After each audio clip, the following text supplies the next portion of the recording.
And then external reactive unsolicited orders, yes, they also experience without they necessarily asking for it, and need for foreign exchange. Ghanaians also want the dollar, and that's why they wanted their products and services to go out. They needed the dollar, or they needed a pound sterling. And then anticipated home market saturation. Ghanaians were also expecting that the home market would become small, so there is a need for them to also look elsewhere or become saturated. And then the small home market was a reason given.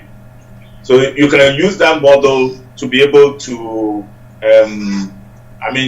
find out, and it is ongoing. Research is ongoing. You can still use it. Go out there, try to find out what are the factors that are driving Ghanaian firms to go international.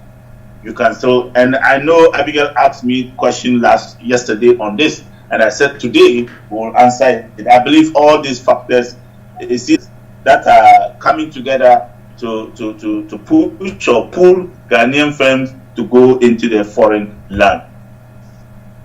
Now let's come to the theory. We've done with the export motive because we said that was mainly what Ghanaians are when it comes to internationalization. That's why we decided to cover the export motives first. Now when we come to the real theories, we have the first one we have among them, or prominent among them, there are several theories, are the stages model. The stages model, also described as the universal path of internationalization. That is the gradualist approach. That's the stages model. And the next one is the contingency models, and that is the adaptation planning approach to internationalization. And then the last one is the interaction models of internationalization achieved by seizing the international opportunities through networking. So these are the three main theories we shall be discussing in this lecture, and we'll start with the stages model. Now, the stages models all portray common concept. That is, the decision to go international is a gradual process that can be subdivided. Interesting. The decision to go international is a gradual process that can be subdivided. So that is what the gradualists think. Before, you don't just get up and start going to the international market. It's a stage-wise kind of process that you need to follow. From this concept, the stages theory of internationalization has been achieved. And the theory argues that firms proceed in a consistent stepwise fashion along some conceptual continuum as they develop their international activity. This is interesting. That you, at the end of this theory, there will be some criticisms of it, and we shall see. It says what? It's consistent stepwise fashion. It means that when you step in, you can't get back. Once you step in, you can't get back. And you have to continue. And it's like a continuum. Like you must proceed and no backwards. So we'll come to the challenges of this theory later part of this lecture. Now, there have been many versions or models of the stages theories of internationalization. We have the Cont'd and Sorensen divided the existing stages models into two types. Cont'd and Sorensen. Cont'd is a Ghanaian and Sorensen is a Danish. So models based on learning, accumulation of knowledge, and the heading of learning stages theory. We have the learning stages theory. And then we also have models that depict internationalization as adaptation to changes in the environment, supply and demand and competition, labeled as international product life cycle theory. Our focus will be only on the first one, the learning stages theory. Those who want to dip further can read more on the international product life cycle theory. But this lecture will focus on the learning stages theory. So that's what I just said about it. We are going to focus on the learning stages theory, which is also commonly referred to as the stages theory of internationalization. Okay. Now, the learning stages theory says that from the individual firm, stages or internationalization processes has been defined by as the successive development in the firm's export engagement. in terms of the geographical spreading in markets, products, and operations formed, and the changes in export management, philosophies, and the organizational behavior from the beginning of the process to the actual situation. I think we need to digest this. Is that it? Okay. So we need to break it down. Let's break it down. It says what? Internationalization process has been defined by as a successive development in a firm's export engagement. So it's some kind of, you accumulate knowledge in a gradual manner and you keep on building, successive development. You build upon. In terms of geographical spreading, so you start small, the thinking of the stages, geographical spreading, you may, from Ghana, you go to Togo, you go to maybe some West Africans, before you start looking at Central Africa, to Southern Africa, to North Africa, then before you move outside Africa. That's the geographical spreading we are talking about in markets. In terms of products, your products also start to spread in that manner, and your operations. And the changes in export management philosophies. Changes in export management philosophy has to do with your orientation, and I'm happy we have learned the orientations from lecture 1. So changes in export management philosophies. Your philosophies is how you view your markets, your orientations. Your orientation keep on changing. If it were to be for only the domestic, you are now thinking of multi-domestic. You are now thinking of the entire globe. Your philosophy is changing, as well as the organizational behavior from the beginning of the process to the actual situation. So it's a gradual. That is the thinking, the learning. And as you do all these things, you always learn. You learn all the time, and then you improve upon. That's the thinking. But technology has challenged the theories. Theories come, and when they come with time, theory and practice. The practice will overtake the theory, and then we have to revise the theory. So they're thinking, and though they are very useful for us to still go back to them, now that we have firms that are born globals, they are challenging these theories. Firms that are born globals, and when I talk of born globals, you know what I'm talking about. They will not go through all this, and yet they spread to the entire globe very fast. But the learning stages is not subscribing to that. But that is what is happening today as a result of technology and innovation that is going on. So the learning stages theory, the evolutionary process, is thus seen as time phase function of the foreign experience gathered, so that the exporting firm successfully accumulates organizational learning over time. So time phase. So these are some of the challenges that we are having. The learning stages expect you to give yourself some time. Don't just come in and then you want to be a global product. No, give yourself some time. It requires over a time period. But some products have not lent themselves to this kind of but that's a theory. Let's just learn it as it is now, and then we shall see the challenges of it later. This core assumption is that it's explicit in the stages approach addresses the issue of how firms internationalize, how they do it. Now, apart from Album et al. Classification of the learning stages theory, Katura also has done some nice work, which we can talk about it in 5 stages.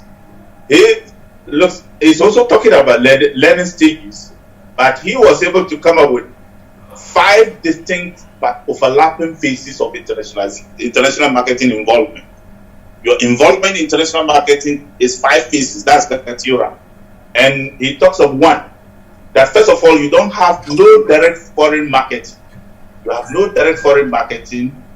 Number 2, you have infrequent foreign marketing. Number 3, you have regular foreign marketing. Number 4, you have international. This is how Katura sees it. Now, when we talk of no direct foreign marketing, what it means is that you don't have the desire to cultivate the foreign market. You have no desire to cultivate the foreign market. You are just in the local market. But people come to you to ask for your products and send to the foreign market. And this is where the unsolicited orders from foreign buyer may, however, spark interest in seeking international sales on its own. So you have no, this is the first phase. And during this phase, the firm makes no active effort to cultivate customers outside its national borders. However, the company's products may reach foreign markets through efforts of domestic wholesalers or distributors who sell abroad of their own accord. So, Roger was explaining how their products, how people are coming from Liberia to look for their products. It's as a result of wholesalers and distributors, and eventually these people will want to know the source of the product. You have not made any, there is no direct foreign marketing yet, but yet people are coming to ask for your products from the foreign land. This is categorical thinking. That's the first phase of your internationalization. Now the second one, infrequent foreign marketing. Yesterday, so I explained this. Okay, so this is where the firm only goes out into the foreign market when there are surpluses. When there are surpluses and you want to sell them. And once the surpluses are gone, then you come back and fold your hands. You are not doing anything again. So the infrequent, it means that you go in, you come back, you go in, you haven't made any effort to cultivate that. But once in a while, when you have a glut, then you want to dispose of the surpluses, then you may go out there and do the marketing, then you come back again. Regular foreign marketing is when you begin to, put structures in place. You now do regular production of its goods and services for sale in target foreign markets. The firm may use foreign or domestic overseas middlemen, or it may have its own sales force or sales subsidiaries in important foreign markets. So this is where you begin from no direct foreign market to infrequent market, regular foreign marketing. So this is the gradualist approach to internationalization. At this stage, some products may become specialized to meet foreign markets' needs, and foreign profits also become fairly relevant to the firm. Now, from the regular foreign market, then you go to international marketing. And this is where you now, at this point, there is a full commitment and involvement in international activities. The firm plans production for markets in various countries. The firm becomes an international or multinational firm, depending on foreign revenue, to a very large extent. So your international marketing, you now try to bring in the 4 P's into play. All your 4 P's are into play here. And that is, I'm talking of the controllable variables. Your 4 P's are now working. The regular foreign market may not have that. Then global marketing is where you now want to get the entire globe. You go beyond just few countries to several countries, and you want the entire world to become like a homogeneous market for you. At this stage, the firm treats the world, including the home market, as one. And this is contrary to the philosophy of international or multinational company, where the world is viewed as fragmented, heterogeneous country markets, including the home market, home country market, each of which requires a special marketing program. So when you say global marketing, you standardize all the P's that we have, and you expect the whole world to respond in a uniform manner. So in global marketing, the firm's marketing strategy reflects the homogeneous characteristics of the total global market. The objective is to maximize returns through global standardization of business activities where it is cost effective and culturally feasible. This is another technical area which we, not technical aside, but let's say the objective is to maximize returns through global standardization of business activities. I want us to take note of that. When we standardize, our activities, we are able to bring down costs. We are able to bring down costs. We want to produce for various markets because of each market have their own requirements, then it becomes very expensive. But if you can standardize, standardization actually gives you cost effective, and you can price it better than other firms, better than your competitors. When you can standardize, standardization and adaptation. Adaptation will always cost you because you have to produce for various markets based on their specific requirements. If you can standardize, then you are able to do production which is cheaper, and you can price it. Now, we have talked about the stages, but the stages has its own challenges. There are limitations of the stages model.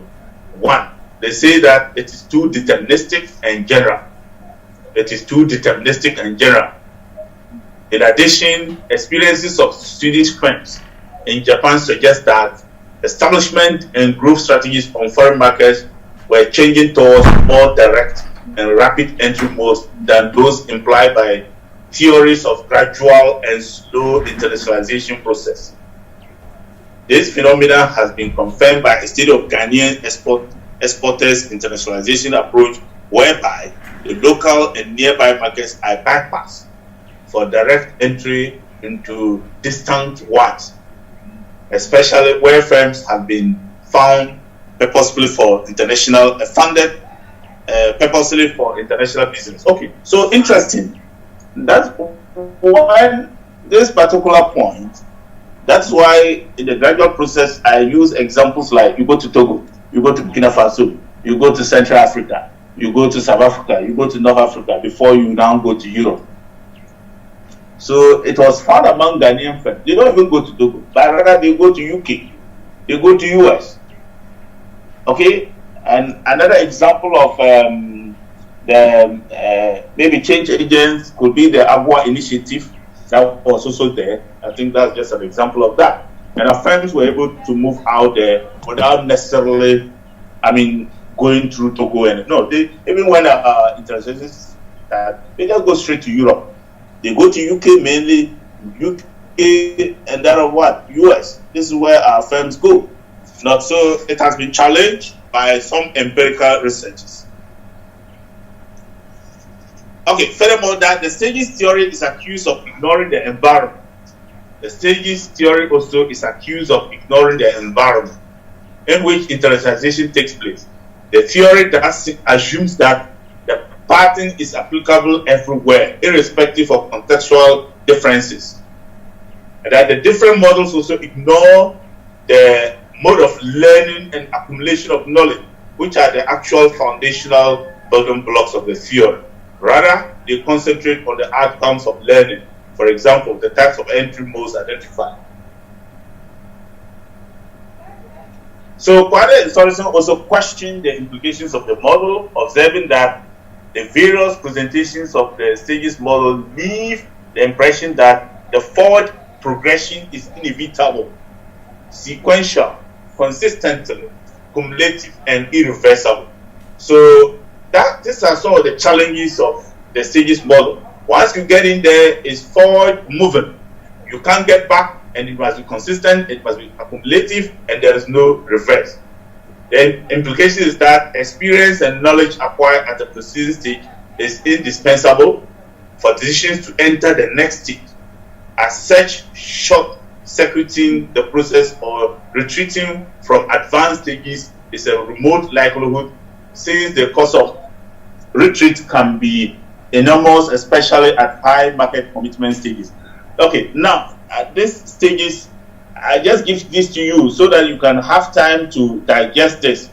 But what the stages model, the scholars are criticizing it, they are giving it more attacks here and there, saying that once you enter, there's no way you can pull back. You get in there and you have to continue the process. And knowledge that you have learned, you cannot throw it away. You have to build upon it. That is the gradualist approach to internationalization.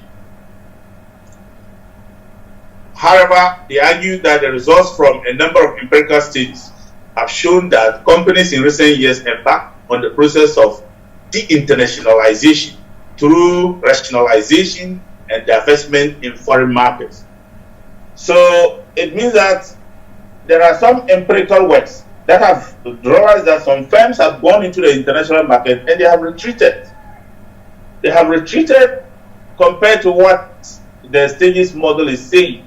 So you can retreat, it's possible, when you realize that you cannot cope.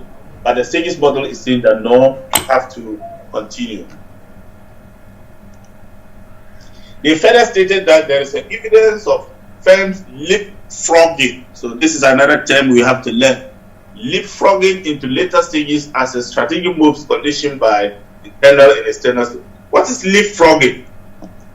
Let me get the class participating again. What is leapfrogging? To leapfrog. No, to jump. To jump. Okay, who said it? To leapfrog. That's Broja again. Is it Broja? No, that's I think Oscar. When we say leapfrog, I see it as a huge success in any activity. Okay, to leapfrog. Doc, I think it means to jump over certain. Okay, to jump over. Yeah. Just like we're talking about the gradualist approach. There are some firms that are born today and then they go out there. They go to the global stage. They go especially in the art industry. There are some artists, I'm talking of maybe entertainment industry, where some musicians can easily become global icons within shortest possible period because of technology. Maybe gone at those days before these theories were developed. Before somebody will hear of you, it will take several years before your something can get across. But today, because of technology, you develop music which is very good, and it becomes a global something, global hit. It gets to every nook and corner of this world. Okay, so leapfrogging, firms are leapfrogging, and they are defeating these theories. So theories can be challenged, but I don't have a problem when theories are challenged. I don't have a problem when theories are challenged, because theory and practice to go hand in hand. So practice is supposed to challenge theory, and then theory will think again and come up with something new. Now, despite the criticisms of the stages model, that it has some advantages. It has some advantages. That it is useful in providing a clear and systematic approach to internationalization based on learning and accumulation of knowledge rather than adopting a high-risk haphazard approach. Number two, that's a useful guide for young and inexperienced firms that wish to be cautious. So, a useful, you can draw my attention. I see these things, some of them are very, very clear. Some of the points, but if you have anything, something that you think that I need to explain, let me know. So, the two main advantages have been given. Yeah. Based on learning, accumulation of knowledge, rather than adopting a high-risk haphazard approach, and also that is useful for young people or young businesses, inexperienced firms that wish to be cautious. If you want to be cautious, then you don't get yourself into risky ventures. And there was a story about somebody in the mountains who the woman is into, she was into carving, which is a profession that is mainly for men. And this woman got herself, I think she's in the mountains, involved in carving, our art something. And a man came down from Germany, have an interaction with her, and eventually, I think the long and short of the story was that at the end of the day, the ship continued to Germany. And eventually, she lost everything. So these are the people who need to be very careful, and they need to.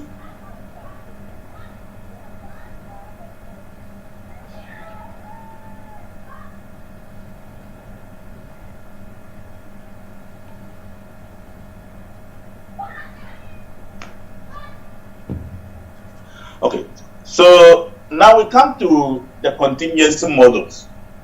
The contingency models. Now, due to the criticisms of the stages model, other scholars have come up with the contingency model.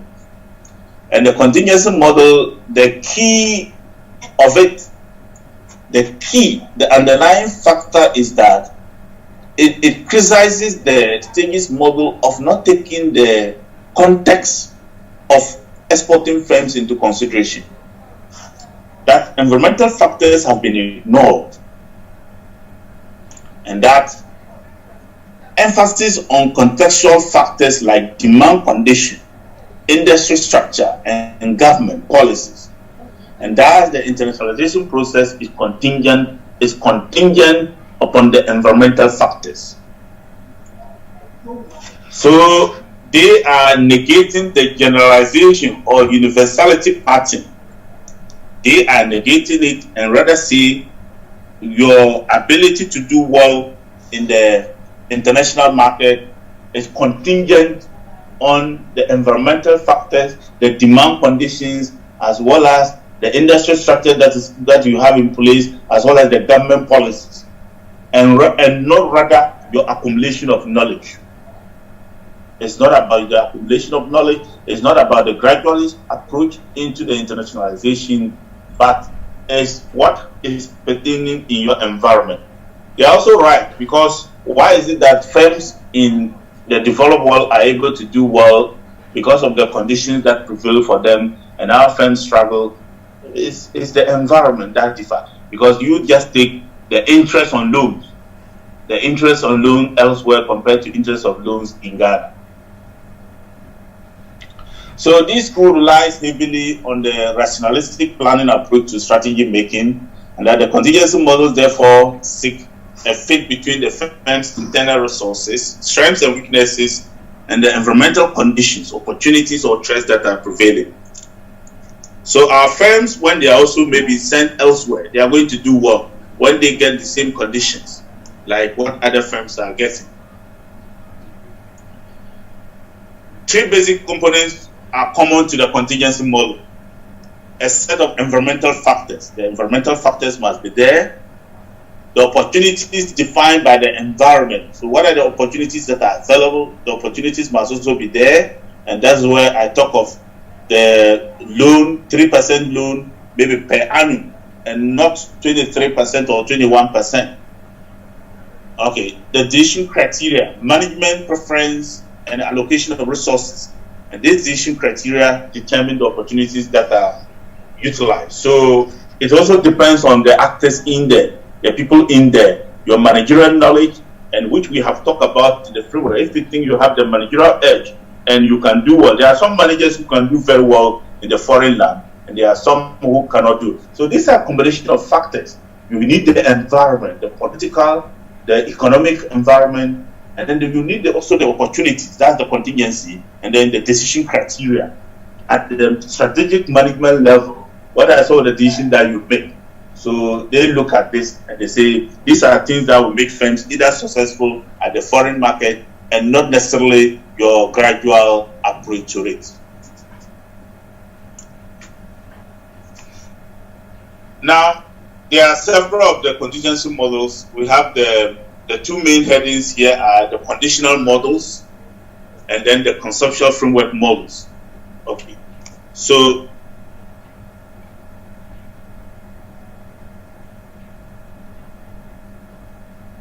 now there are some factors that can also shape the environment.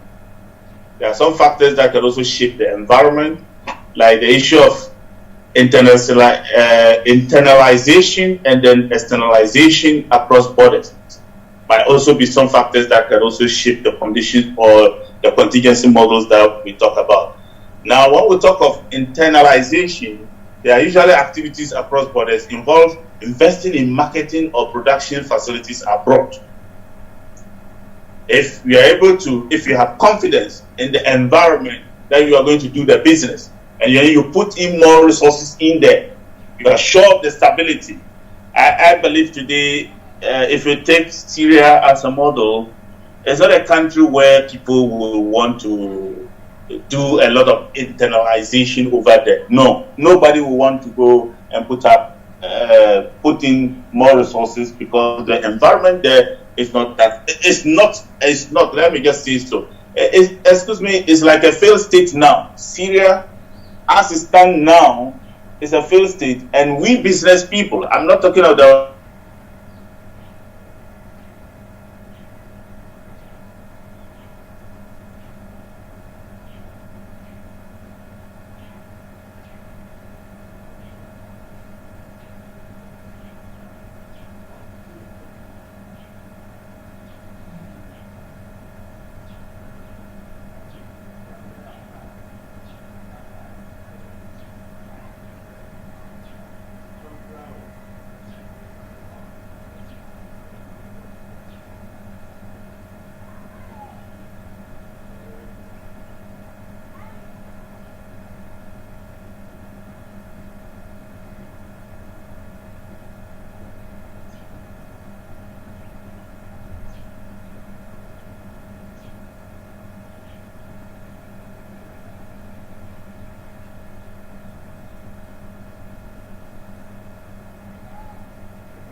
you know, it's always about knowledge. People's knowledge at a certain level, and then some things will come, and then the knowledge will let things change. Things will change, but that doesn't mean that they are not useful. They are still useful. They were useful for some people, but at a point they realized that no, we can go around